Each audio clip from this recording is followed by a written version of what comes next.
আসসালামু আলাইকুম রহমতুল্লাহি ওবরাকাত।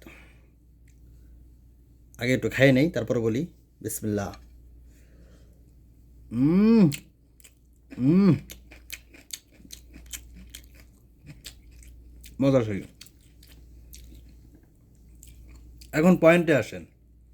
পয়েন্ট হলো, বিয়ে বাড়িতে 100 জনের বেশি মেহমান হলে বা সামাজিক কোনো অনুষ্ঠানে আপনি 100 জনের বেশি মেহমান হলে আপনাকে 1000 টাকা পর্যন্ত জন প্রতি ট্যাক্স দিতে হবে।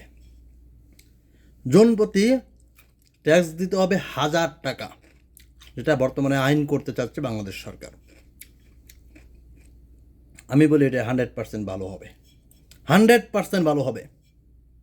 আমার ক্ষমতা আছে, আমি 1000 খাওয়াইতে পারবো, কিন্তু যার ক্ষমতা নাই, যে মেয়ের ফ্যামিলির ক্ষমতা নাই 50 জনকে খাওয়ানো, আমরা তার উপর 100 জন চাপায় দেই। এই নীতি আমাদের দেশে চলে। যে মেয়ের বাবা 50 জনকে খাওয়াতে পারে না, তার উপর আমরা 100 জন চাপায় দিই। যে মেয়ের বাবা নিজে কুরবানি দিতে পারে না, তার উপর চাপায় দেওয়া হয় যে মেয়ের বাড়ি থেকে কুরবানির গোস্ত দিতে হবে, মেয়ের বাড়ি থেকে গরু দিতে হবে, মেয়ের বাড়ি থেকে ইফতার দিতে হবে। কেন রে ভাই? তার 16 বছর লালন পালন করে তার মেয়েটা তোমাকে দিয়ে দিছে, তারপরও তার বাড়ি থেকে কেন সম্পত্তি দিতে হবে? কেন দিতে হবে? আর তোমার আত্মীয় স্বজন নিয়ে তোমার বউর বাড়িতে কেন খাওয়াইবা? তোমার বাড়িতেই খাওয়াও। এই যে নিয়মগুলো আমি মানি না, মানতে চাই না। এগুলো জুলুম হয়ে যায় মানুষের উপর, জুলুম। সবার ক্ষমতা থাকে না। কেউ 1000 কোটি খরচ করে মেয়ে বিয়ে দেয়, তারা আছে। একজনের নাই, সে কোথায় থেকে দেবে? তখন আমরা বলি যে এটা নিয়ম, এটা দিতে হবে, এটা নিয়ম। কেন? আরেকজনের উপরে জুলুম করা কোনো নিয়ম হতে পারে না। আমি মনে করি সরকারের এই সিদ্ধান্ত সঠিক সিদ্ধান্ত, সঠিক। চট্টগ্রামের দিকে রমজানে ইফতার দিতে হবে, ভালো ইফতার দিতে হবে। আরও কী কী নিয়ম?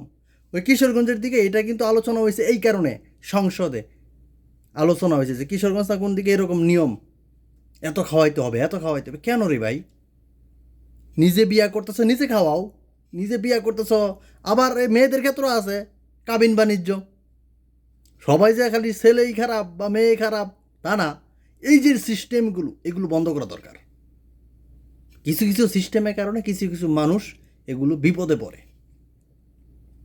কেউ কাবিন বাণিজ্য করতে চায়, 10 লাখ টাকা কাবিন দিতে হবে। কেন 10 লাখ টাকা?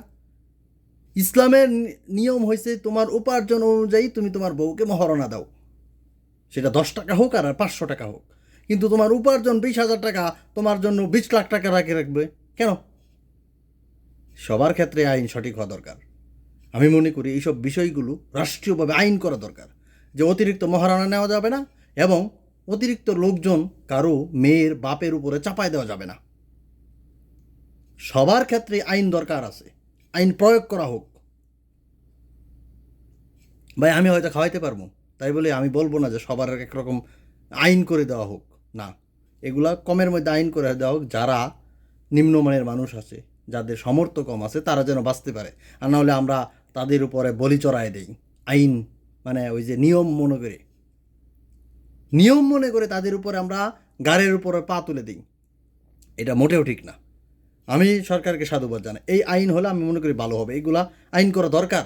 এই সামাজিক অনেক সমস্যা হয় আমাদের, অনেক সমস্যা, এগুলো আইন করা দরকার অবশ্যই। তাহলে মানুষ কিছুটা হলেও বুঝতে পারবে যে না, ঠিক আছে, সরকারের আইন আছে, এতগুলো মানুষ যাওয়া যাবে না। আপনারা কি মনে করেন? আইনটা কি খারাপ হয়েছে? কমেন্টে জানাবেন। ধন্যবাদ সকলকে।